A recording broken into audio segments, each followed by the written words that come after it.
आज मैं आपको अपनी आप बीती बताने जा रही हूँ। ये बातें सुनकर आपका दिल भी दहल जाएगा। ये बात उस दिन की है जब मौसम बहुत ही सुहाना था, हल्की हल्की बारिश हो रही थी। मैं नाइट के कपड़े पहनकर घर के आंगन में बारिश में नहा रही थी। मेरी खूबसूरती उस ब्लैक कपड़ों में और भी ज़्यादा निखर कर आ गई थी। अचानक दरवाजे की बैल बजी। जैसे ही मैंने दरवाज़ा खोला, सामने जेठ जी खड़े थे। वो मुझे देखकर मुस्कुराने लगे और कहने लगे, आज तो कयामत लग रही हो। मैं तो शर्म से पानी पानी हो गई थी। मेरे 40 साल के जेठ बिना शादी के थे। किसी काम के सिलसिले में वो शहर में हमारे घर आए थे, जो देखने में बहुत सुंदर थे। जब वो हमारे घर आए, उस समय मेरे और मेरे पति के बीच अनबन चल रही थी। मुझे उनसे खुशी चाहिए थी, लेकिन मेरा पति मुझे नहीं दे पा रहे थे। एक दिन मैंने अपने पति के लिए अपना कमरा सजाया था। उस रात पति की जगह जेठ कमरे में आ गए। उन्होंने कहा, मेरी उम्र के हिसाब से मुझे 2 चीज़ों का ज़्यादा अनुभव है। इतना कहकर उन्होंने मुझे अपने पास खींच लिया। कमरे में सजाए गए फूलों के मुरझाने तक उन्होंने मुझे पूरी तरह से।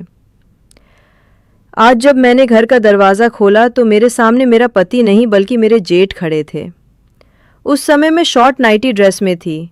मुझे उम्मीद थी कि दरवाजे पर मेरे पति होंगे, लेकिन सामने तो जेठ जी थे। उन्हें देखकर मैं बहुत शर्मिंदा हो गई, क्योंकि मुझे उम्मीद थी कि इस रूप में सबसे पहले मेरा पति मुझे देखे। लेकिन जो मैंने अपने पति के लिए किया था, उसका मज़ा जेठ जी ले रहे थे। वो तो मुझे अलग ही नज़रों से देख रहे थे। उन्हें देखकर मैं जल्दी से अपने कमरे की तरफ जाने लगी, लेकिन तभी उन्होंने मेरा हाथ पकड़ लिया। उन्होंने कहा, बहुरानी कहाँ जा रही हो? मुझे पानी ही नहीं दोगी क्या? उनके सामने उन छोटे कपड़ों में मुझे शर्म आ रही थी और इसलिए मैं कपड़े बदलने कमरे में जा रही थी। मैंने जेठ जी से कहा, आप बैठिए, मैं अभी आती हूँ। अपने कमरे में जाके मैंने जल्दी से साड़ी पहनी और बाहर आई। मैंने जेठ जी को चाय और पानी दिया। वो अभी भी मुझे उसी नज़र से देख रहे थे। उन्होंने कहा, बहू, आज क्या खास बात है? शायद मैं गलत समय पर आ गया हूँ। मैंने कहा, ऐसी कोई बात नहीं है भैया। सच तो ये है कि दरवाजे पे मुझे आपके भाई की उम्मीद थी, लेकिन कोई बात नहीं। अतिथि देवो भव, ये भी मेरे लिए शुभ है। अब उन्होंने सब कुछ देख ही लिया था तो उन्हें घर की बातें बताने में कोई हर्ज नहीं था। मैंने उन्हें बताया कि आज मैंने आपके भाई के लिए एक छोटा सा सरप्राइज़ रखा था। उनके काम की वजह से उन्हें समय नहीं मिल पाता। हम दोनों यहाँ अकेले रहते हुए भी एक दूसरे को ठीक से टाइम नहीं दे पाते हैं, इसलिए आज कुछ अलग करने के लिए मैंने उनके लिए सरप्राइज़ प्लान किया था। पति पत्नी के बीच की रुचि बनी रहे, इसीलिए बीच बीच में कुछ सरप्राइज प्लान करना चाहिए। ये मैंने कल ही इंटरनेट पे देखा था और आज मैंने इसे आजमाने की कोशिश की, लेकिन देखो ना, तुम्हारा भाई समय पर आया ही नहीं। मैं अपने जेठ जी से बात कर रही थी कि अचानक मेरा पति राजेश घर आ गए। उसे देखकर मुझे बहुत गुस्सा आया था। उसने मुझसे पहले ही वादा किया था कि वो 2 घंटे पहले घर आ जाएगा, लेकिन वो 2 घंटे देर से घर आया था। अगर वो समय पर घर होता तो भैया को दरवाजे से ही वापस भेज सकता था। घर आते ही भैया को देखकर उसने उन्हें गले लगा लिया। उसने तो मेरी ओर देखा भी नहीं। देखता भी कैसे? उसे पता था कि मैं गुस्से में लाल हो गई थी। उन दोनों को अकेला छोड़कर मैं किचन में चली गई। उनकी बातें मेरे कानों में पड़ी। तब मुझे समझ में आया कि भैया 1 महीने के लिए हमारे घर में रुकने वाले थे। मेरे जेठ जी मेरे पति के मामा के बेटे थे। वो मेरे पति से उम्र में बड़े थे। उन दोनों की बातें चल रही थी और मैं किचन में खाना बनाने लगी। रात को जल्दी खाना निपटा ले गई।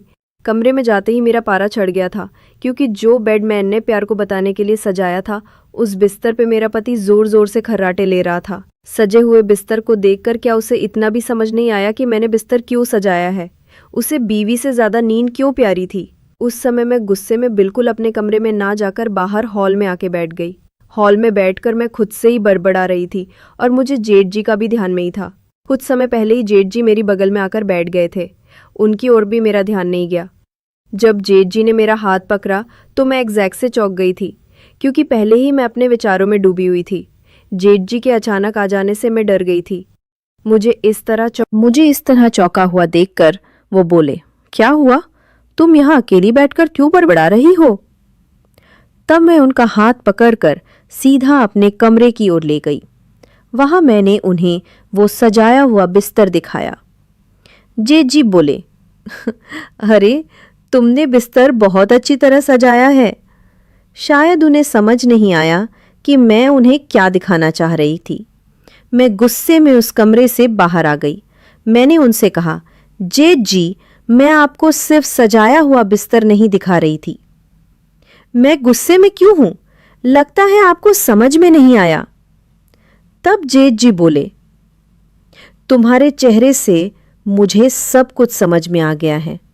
यकीनन तो वो बिस्तर तुमने राजेश के साथ प्यार भरे पल बिताने के लिए सजाया था, लेकिन राजेश अब वहां जोर जोर से खर्राटे मार रहा है।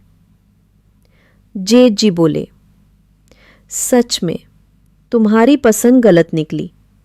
राजेश बिल्कुल भी रोमांटिक नहीं है। शायद उसे तुम्हारी भावनाओं की कदर नहीं है। तुम्हारी जैसी रोमांटिक लड़की को मेरे जैसा रोमांटिक पति चाहिए था। लेकिन देखो किस्मत का खेल।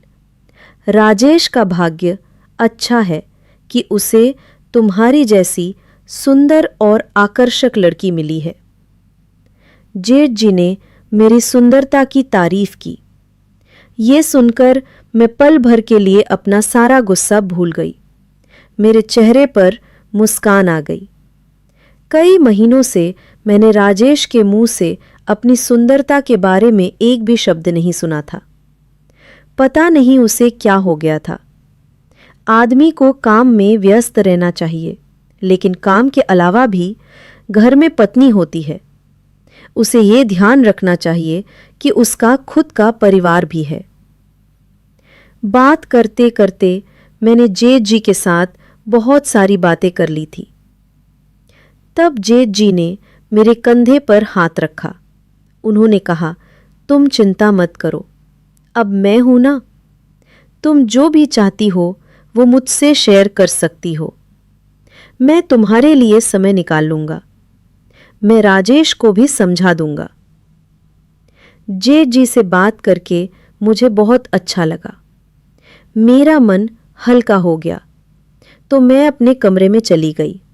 अब मैं राजेश की ओर पीठ करके सो गई थी। अगले दिन रोज की तरह राजेश टिफिन लेकर अपने काम पर निकल गया था। जेठ जी अभी भी घर पर ही थे। उन्होंने कहा कि उन्हें दोपहर पर 12 बजे ऑफिस में जाना है। जेठ जी 40 साल के थे, लेकिन ये मानना पड़ेगा कि वो बहुत हैंडसम थे। उन्होंने अपने शरीर को भी एकदम से फिट कर रखा था। उस दिन जेठ जी नहाकर बाहर आए। वो केवल तौलिया लपेटे हुए हॉल में आए थे। उन्हें देखकर मैं शर्मा गई। जेठ जी 40 साल के होने के बावजूद भी उन्होंने खुद को अच्छी तरह से मेंटेन किया हुआ था। वो मेरे सामने बिना शर्ट के खड़े थे। वो सिर्फ तौलिया लपेटकर सीधे किचन में आ गए थे। उन्हें ऐसा देखकर मैंने अपनी आंखें बंद कर ली। मुझे शर्माता हुआ देखकर वो वहां से चले गए। कुछ देर बाद वो पूरे कपड़े पहन कर आए। कल जब वो घर आए थे तो थोड़ी ही देर में मुझे उनसे बरियत हो गई थी, लेकिन अब वो मेरे साथ घर में थे तो मुझे घर भरा हुआ लग रहा था। ऐसा लग रहा था कि कोई अपना मेरे आसपास है। उस दिन जेठ जी ने ऑफिस जाने से पहले मुझे एक आइडिया दिया। उन्होंने मुझे कैंडल लाइट डिनर का आइडिया बताया। वो बोले, भाभी, कल मैंने जल्दी आकर तुम्हारा प्लान खराब कर दिया था। आज रात मैं थोड़ी देर से घर आऊँगा। अगर ज़रूरी हुआ तो मैं बाहर ही खाना खा लूँगा। तुम अपने पति के साथ समय बिता नहीं सकती हो, मैं तुम दोनों को डिस्टर्ब नहीं करूँगा। जेठ जी ने मुझे कैंडल लाइट डिनर का आइडिया समझाया था। मुझे डिनर को रोमांटिक बनाने का तरीका अच्छी तरह से पता था। उसी वक्त मैंने राजेश को फ़ोन किया। शायद वो काम में व्यस्त था क्योंकि उसने मेरा फ़ोन नहीं उठाया। मैंने उसे एक टेक्स्ट मैसेज किया। मैसेज देखकर मुझे लगा कि वो जल्दी घर आ जाएगा, इसलिए मैंने शाम को अच्छी तैयारी की थी। शाम को हो गई, लेकिन राजेश ने पूरे दिन में मेरा कोई कॉल नहीं उठाया। उसने मेरे मैसेज का जवाब सिर्फ ओके दिया था। इससे मुझे समझ में आ गया था कि आज वो जल्दी घर आ जाएंगे। वो जल्दी घर आया। ये देखकर मैं खुश हो गई कि वो मेरे लिए जल्दी आए हैं। लेकिन आते ही राजेश मुझे थोड़ा थका हुआ लग रहा था। मैंने उसके साथ डिनर किया, लेकिन बाकी चीज़ों के लिए मैं उसे फोर्स नहीं कर सकी क्योंकि वो पहले ही मुझे थका हुआ लग रहा था। और वैसे भी वो मेरा ही पति है। उनसे ज़बरदस्ती करना या किसी भी चीज़ की जल्दबाजी करने की कोई ज़रूरत नहीं थी। आज का दिन राजेश के साथ समय बिताने का आखिरी दिन नहीं था, इसलिए उसे थका हुआ देखकर मैंने उसे कुछ नहीं कहा। मैंने उसे शांतिपूर्वक कमरे में सोने दिया। उसके सो जाने के बाद मैं किचन साफ कर रही थी। मुझे इतनी जल्दी नींद नहीं आ रही थी। किचन का काम निमटाला में बैठकर टीवी देख रही थी। रात के 11 बजने वाले थे। जेठ जी अभी घर नहीं आए थे। मैंने उन्हें फ़ोन करने का सोचा। तभी घर का दरवाज़ा खुला और वो अंदर आ गए। मैंने उन्हें खाने के लिए पूछा, लेकिन उन्होंने कहा कि वो खाना खा कर आए हैं। 2 मिनट मुझसे बात करके वो अपने कमरे में चले गए। उसके बाद मैं भी अपने कमरे में जाकर सो गई। ऐसे ही दिन बीतने लगे। जेठ जी का ऑफिस का समय दोपहर 12 बजे से शायद 7 बजे तक का था। वो सुबह से काम में मेरी मदद करते थे। जिस तरह से मेरी मदद करते थे वैसे ही मदद मेरे पति ने कभी नहीं की थी। जेठ जी के साथ साथ जो भी लड़की शादी करेगी वो बहुत किस्मत वाली होगी, ऐसा कहने में कोई हर्ज नहीं था, क्योंकि वो हर चीज़ में बिल्कुल परफेक्ट थे। उस दिन रात को मैं हमारे कमरे में राजेश के कपड़े देख रही थी। उसके कुछ शर्ट में धोने के लिए निकाल रही थी। तब मुझे उसकी पैंट की जेब से दिल्ली का टिकट मिला। मैंने उनसे पूछा, ये तुम्हारा कौन सा महत्वपूर्ण टिकट है? तब उसने कहा, हाँ, कुछ दिनों के लिए मुझे दिल्ली जाना है। ऑफिस से मुझे ये टिकट मिला। ऑफिस में पार्टी का आयोजन किया गया है, उसके लिए मैं दिल्ली जा रहा हूँ। पार्टी की बात सुनकर मुझे लगा कि राजेश मुझे भी साथ लेकर जाएंगे। मैंने उनसे कहा, अच्छा पार्टी है, तो फिर हमें कब निकलना है? तब उसने कहा, हमें ये तुम क्या कह रही हो? मैंने कहा, राजेश, पार्टी के लिए तुम मुझे भी साथ ले चलो ना। राजेश बोला, पूजा, पार्टी ऑफिस के कर्मचारियों के लिए है, वो परिवार का कोई काम नहीं है, इसलिए मैं तुम्हें नहीं ले जा सकता। सपना देखना बंद करो। पार्टी के लिए मैं ऑफिस के दोस्तों के साथ अकेला जा रहा हूँ। ये कहकर राजेश ने पल भर में मेरी खुशियों को कम कर दिया था। अगले दिन राजेश दिल्ली के लिए निकल गया। वो 3 दिनों के लिए दिल्ली गया था। उसने कहा कि पार्टी 1 दिन की है, लेकिन उसके बाद 2 दिन दिल्ली की ऑफिस में उसका कुछ काम है। उसके जाने के बाद जेठ जी के साथ मैं घर में अकेली थी। उसी दौरान जेठ जी के ऑफिस में भी पार्टी थी। जेठ जी मुझे अपने साथ अपने ऑफिस की पार्टी में ले गई। एक तरफ मेरा पति था जो मुझे अपने साथ कहीं ले जाने के लिए तैयार नहीं था। दूसरी तरफ मेरे जेठ जी थे, मेरे सभी इच्छाएं पूरी कर रहे थे। खुद मुझे अपने ऑफिस की पार्टी में ले गए थे। उस पार्टी में वो मुझे इस तरह से अपने साथ घुमा रहे थे जैसे मैं उनकी प्रेमिका हूँ। पार्टी शुरू होने से पहले वहाँ अवार्ड फंक्शन था। जेठ जी को बेस्ट परफॉर्मेंस का अवार्ड मिला था। अवार्ड स्वीकारते समय भी वो मुझे अपने साथ स्टेज पर ले गए थे। वो मुझे हर छोटी चीज़ में प्राथमिकता दे रहे थे। पार्टी से घर आते समय मैंने उनसे पूछा, जेठ जी, आप मुझे अपने साथ क्यों ले गए थे? वो तो आपकी ऑफिशियल पार्टी थी ना। तब जेठ जी ने कहा, अरे भाभी, ऐसा कुछ नहीं है, तुम ना बहुत बोली हो। वो पार्टी सिर्फ कर्मचारियों के लिए नहीं होती, असल में हमें अपने परिवार को भी साथ ले जाना चाहिए। ये पार्टी में आने से पहले बताया जाता है कि परिवार के सदस्यों के लिए भी तो पार्टी होती है। जेठ जी ने मेरे सवाल का जवाब बहुत अच्छे से समझा दिया था। उस रात घर जाकर जब मैं अपने कमरे में कपड़े बदल रही थी तो मेरे ड्रेस का पीछे का हुक नहीं खुल रहा था। राजेश भी घर पर नहीं था। मुझे समझ नहीं आ रहा था कि किससे मदद लूं। मैं खुद की कोशिश करने लगी। तब अचानक जी मेरे कमरे में आ गई। मुझे इस तरह परेशान देखकर वो मेरे पास आए। वो बोले, भाभी, मैं अपना प्रॉब्लम लेकर यहाँ आया था, लेकिन तुम ही यहाँ मुश्किल में लग रही हो। मैंने उनसे मदद नहीं मांगी थी, फिर भी उन्होंने आगे आकर मुझे हाथों से मेरे ड्रेस का हुक खोल दिया। उसके बाद वो कमरे से बाहर चले गए। थोड़ी देर बाद मैं कपड़े बदलकर बाहर आ गई। मैंने उनसे पूछा, जेठ जी बताइए क्या प्रॉब्लम हुई है। तब वो बोले, भाभी एक तो गर्मी बहुत बढ़ गई है और इसी बीच मेरे कमरे का एसी बेबंद हो गया है। रात भर मैं एसी के बिना कैसे सोऊंगा? अब सोने का क्या करें ये तुम ही बताओ। हमारे घर में सिर्फ 2 ही एसी थे, एक हमारे कमरे में और एक गेस्ट रूम में। जेठ जी गेस्ट रूम में सोते थे। अब उन्हें नींद नहीं आएगी ये सुनकर मुझे उन्हें अपने कमरे में सोने के लिए कहना पड़ा। उस रात जेठ जी मेरे कमरे में मेरे बेड पर सोए थे।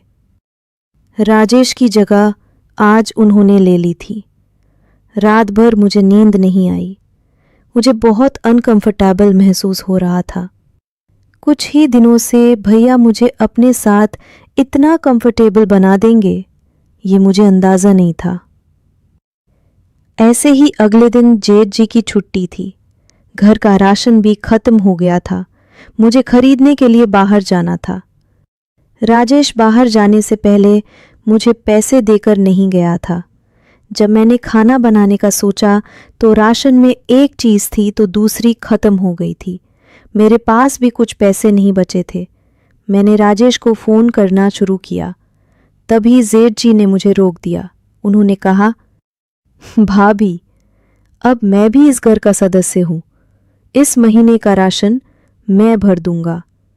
आज दोपहर का खाना हम बाहर ही करेंगे।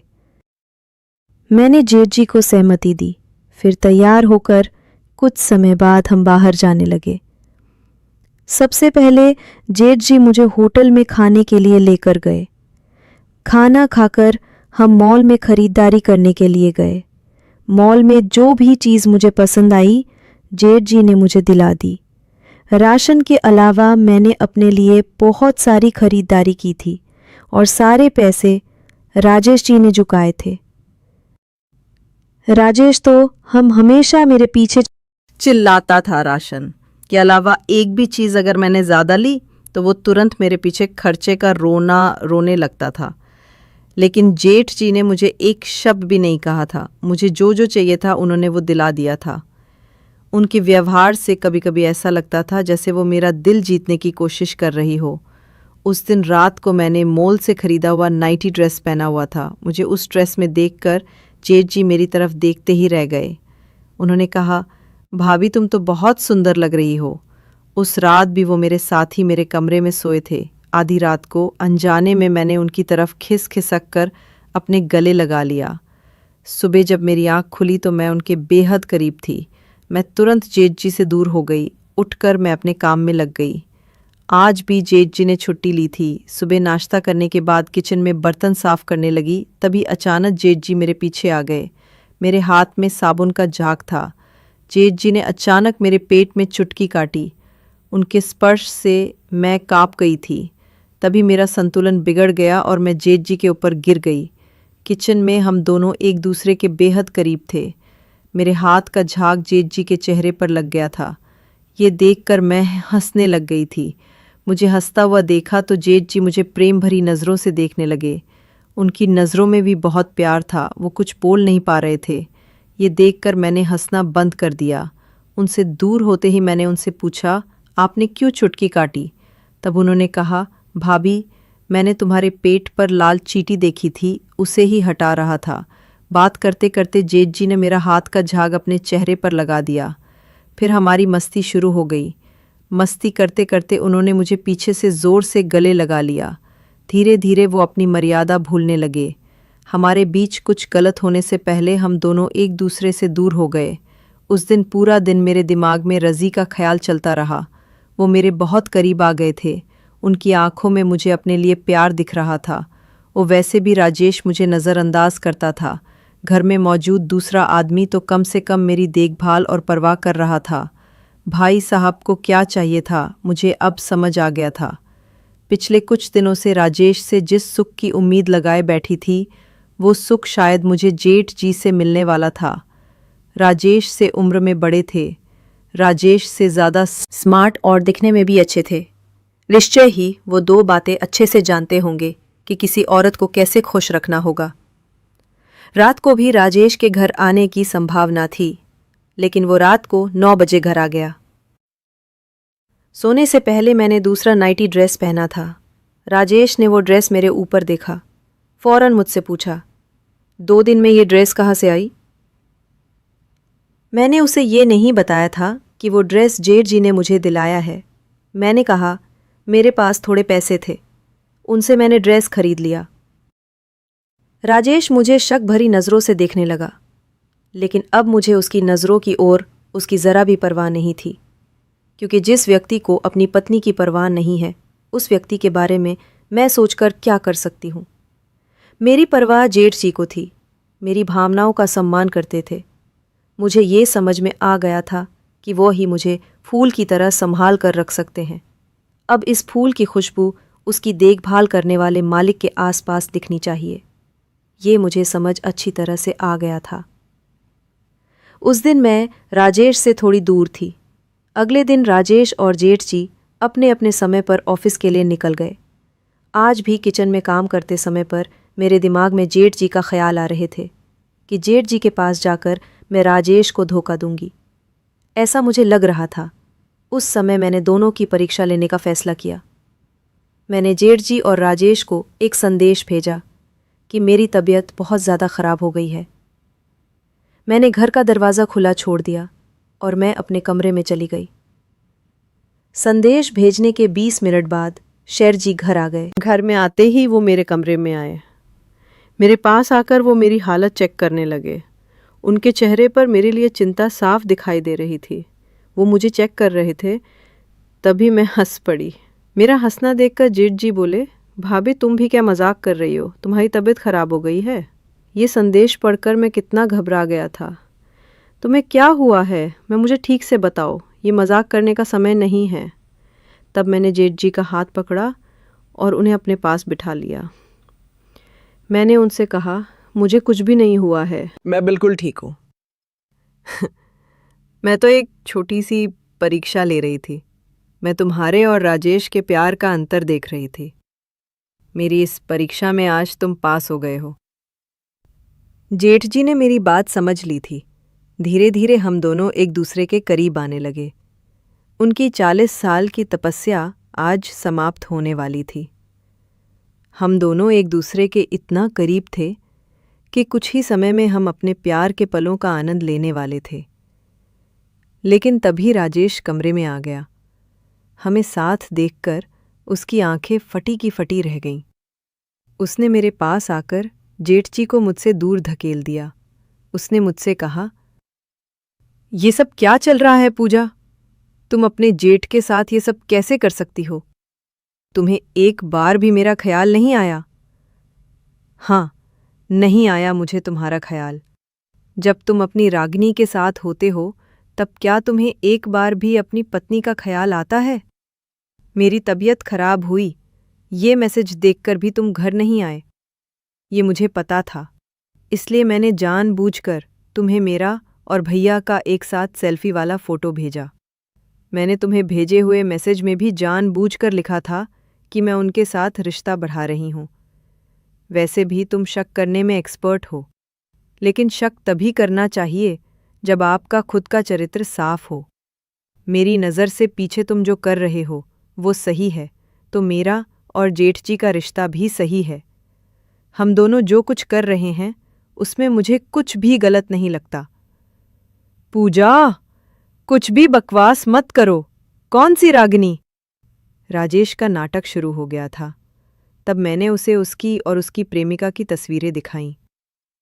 मुझे उसका सारा सच पहले से ही पता चल गया था, लेकिन मैं उसके प्यार के लिए सब्र कर रही थी और उस घर में रुकी हुई थी। मैंने उससे कहा कि राजेश, तुम और कितना झूठ बोलोगे? ऑफिस का काम और मीटिंग बताकर उस लड़की को बाहर शहर ले जाकर तुम उसके साथ समय बिताते हो, उस पर कितने पैसे खर्च करते हो। लेकिन पत्नी ने एक चीज मांगी तो उसके लिए पीछे खर्च कर रोने लगते हो। तुम्हारी सच्चाई जानते हुए भी मैं तुम्हारे घर में रुकी हुई थी तुम्हें खुश करने के लिए। कभी कमरा सजाती तो कभी कैंडल लाइट डिनर तो कभी कुछ और करती थी। शायद मुझसे कोई गलती होगी। तुम्हें जो प्यार चाहिए वो मैं तुम्हें नहीं दे पा रही थी, ऐसा मुझे लगता था।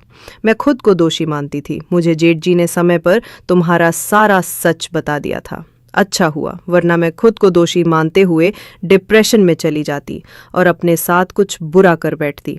उस सारी कठिन परिस्थितियों में जेठ जी ने मुझे संभाला था। और हाँ, तुम जिस शक नज़र से हमें देख रहे थे वो नज़र एक बार हटा लो जेठ जी, और मेरे बीच ऐसा कुछ भी नहीं है। तुम सबक सिखाने के लिए मैं उनके साथ मिलकर ये नाटक कर रही थी। आज जो तुमने देखा वो भी हमारे नाटक का हिस्सा था। अगर तुम मुझे किसी दूसरे आदमी के साथ नहीं देख सकते तो मैं तुम्हें किसी दूसरी लड़की के साथ कैसे देख सकती हूँ। अब राजेश मेरे सामने सिर झुकाए हुए खड़ा था। मैं अपना बैग उठाकर अपने मायके जाने रही थी। अब आगे मैं कुछ नहीं सहन कर सकती थी। राजेश को उसकी गलती का भी समझ आ गई थी। उसे अपनी गलती का एहसास हो गया था। उसने मुझे मौका जाने से रोक लिया। उसने मुझे माफ़ी मांगी और वादा किया कि आज के बाद वो किसी दूसरी लड़की के पीछे नहीं जाएगा। वो मेरे साथ वफादार रहेगा। जेठ जी ने मेरी मदद की, इसके लिए मैंने उनका धन्यवाद किया। उनका भी विवाह हो चुका था। उनकी 10 साल की बेटी भी थी, लेकिन 1 साल पहले उनकी पत्नी ने उन्हें इस तरह से धोखा दिया था। घर गृहस्थी का महत्व अच्छे से पता था। उनकी गृहस्थी बचाने के लिए कोई उनकी मदद नहीं कर सका था, लेकिन उन्होंने मेरी गृहस्थी बचाने में मेरी बहुत मदद की थी। उन्होंने अपनी जिंदगी की कीमती चीज़ें खो दी थी। उनकी गृहस्थी उन्हें उसकी कदर थी। जिसने वो खोया हो उसे ही उसकी कीमत पता होता है। आज जेठ जी की मदद से मैं अपनी गृहस्थी बचा सकती थी। आजकल हर दूसरा पुरुष या स्त्री अपना अच्छा खासा परिवार चलाते हुए भी बाहर प्यार में पड़ जाते हैं। ये कोई ट्रेंड नहीं है। बाहर का व्यक्ति आपको अपने परिवार के सदस्यों की तरह संभाल नहीं सकता। वो केवल अपनी ज़रूरतें पूरी करेगा। ऐसे बढ़ते एक्स्ट्रा मैरिटल अफेयर की वजह से तलाक के मामले भी बढ़ते जा रहे हैं। ऐसे समय में किसी भी स्त्री का तुरंत मायके जाना आपके पति को आज़ादी देने जैसा होता है। इसलिए परिस्थिति से भागने के बजाय परिस्थिति का सामना करना चाहिए। पति चाहे कितना भी गलत रास्ते पर चल जाए, एक पत्नी ही है जो उसे सही और सीधा रख सकती है। ये हर स्त्री को समझना चाहिए। तो दोस्तों, ये थी आज की कहानी। आपकी क्या राय है इस कहानी पर? हमें कमेंट में ज़रूर बताएं। वीडियो अच्छी लगी हो तो लाइक करें, शेयर करें, सब्सक्राइब करें। धन्यवाद।